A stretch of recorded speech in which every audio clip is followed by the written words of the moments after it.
Greetings and welcome to another Diablo 2 Resurrected video. Today I want to show you the Fireclaw Druid in a PS8 high-end variant. So let's jump into the chaos already, get ourselves buffed up with CTA. We are on Players 8 already, and get our Armageddon going and everything that is good and dandy. Where are the cows? Here are. They are.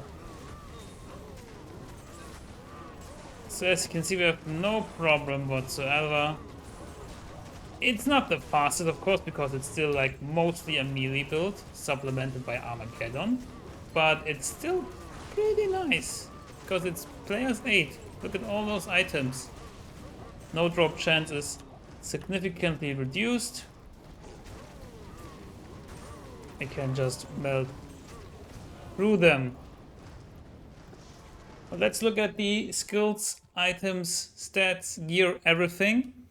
Go into the skills right now.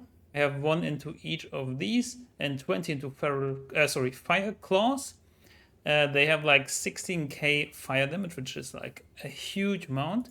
Elemental 20 to Firestorm, 20 to Molten Boulder, because they are synergies to Fire Claws. And since they are also synergies to Armageddon, I also put in like 20 to Armageddon, which is also 8k fire damage, supplemented by also average fire damage and a little bit of physical damage. For the rest of my points, I put them into Fissures, who have a longer duration on Armageddon. You can also go like Volcano, if you don't mind recasting Armageddon every 12 seconds or something. This now has 40, which is pretty convenient. As for the gear, I'm rocking a Phoenix faceplate because there's minus 28% fire resist. There's also like Hand of Justice, it has like minus 20% fire resist. Or you can like do a 6-socketed faceplate and put in like 6 fire facets in them. I have a kick-ass Flickering Flame. Of course, this gear is hero edited just to showcase like what you can do like in a player's 8 build or how far you can go with this build.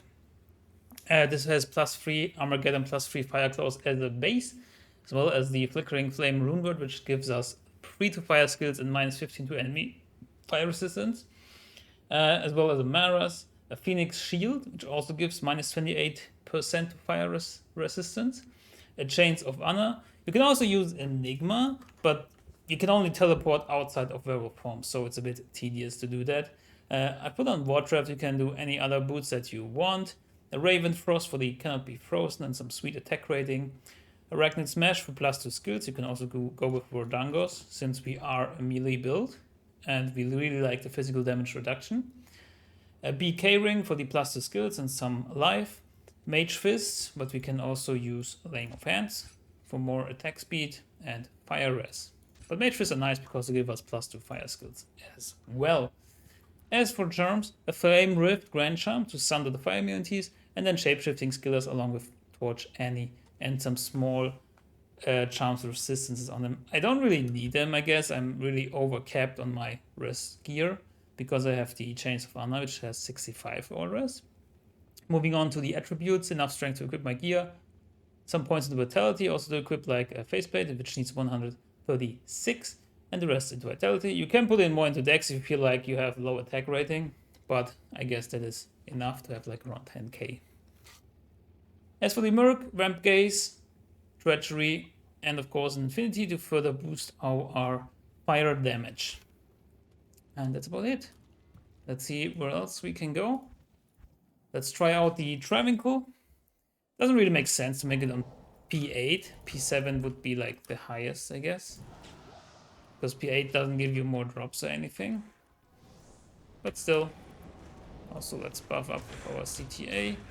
Also, you do kind of want to use your Armageddon and your werewolf form while on your weapons, on your second weapon slot on the CTA, because it is more +2 skills.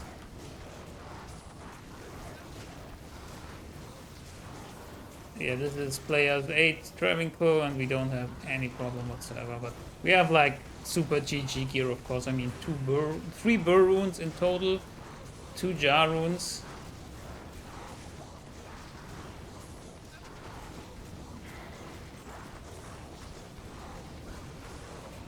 It does take some time because a lot of them are fire immune still. And again, like P8, but it works out pretty well, of course. We go to another area. Kind of don't. I mean, CTA is pretty great. I also like to have like harmony on the offhand, but then we cannot buff with CTA, right? So to run faster around. So it's kind of a trade-off. Also, again, you could use Enigma and then teleport while you are in human form. Ooh. Moon Lords. They hurt. They also curse. Our mercenary is hurting. But we did it. P8 Moon Lords or Hell Lords. Ah, okay. If you're cursed like this, it's like a lot of damage. They are crazy. Even with this kind of gear. No! Save an exit! We're not on hardcore anyways, but like... didn't want to die there. Well, again, if you're cursed and they are moonlords and extra strong and whatever, I mean, the only builds that can deal with that really consistently are ranged builds. So we're still struggling with everything that is melee, but for the most part, we are doing absolutely fine and we can farm anywhere. Especially like on P1, P3, whatever. You don't need like all these GG gear for those areas. You can get away with less, of course. Example, if we go like Players 5, which is a bit more reasonable, I guess, then we have a little bit of an easier time. Since this is a P8 video, let's go Players 8 again. Those are still P5.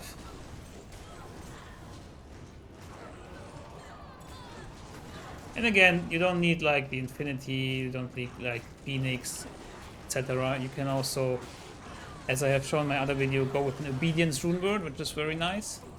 If you are just doing P1, for example.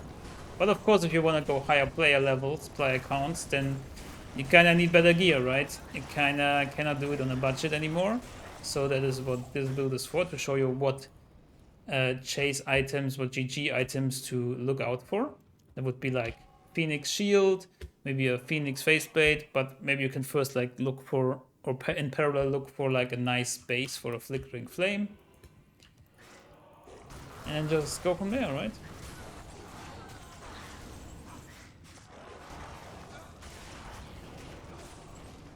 And since we have Phoenix, I opted to not put a point into Carrion Vine, because Phoenix will use all the corpses to replenish my life and mana already, which is pretty nice.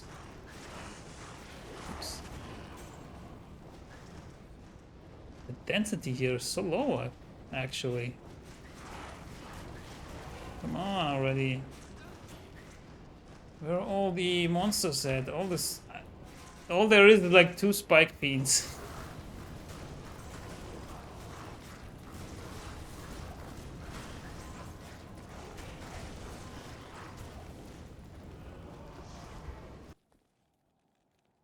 So that is it for this build. I hope you liked this video. Again, this is just to showcase what to aim for, what to go for in terms of items if you really want to push the Fire Claws Druid to another level, to like higher player counts.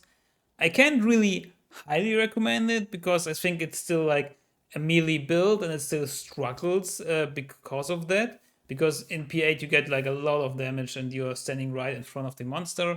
But if you're like on lower player counts like P1, P3, maybe P5, then you can just get some upgrades for your budget equipment if you are starting out as a Fire Cloud Druid. And then look out for like a Phoenix Shield or maybe Flickering Flame in a nice space and all that good stuff. So thank you for watching. I hope you liked it. If you did, please like on the video and consider subscribing, and I'll see you in the next one. Good luck, have fun, and goodbye.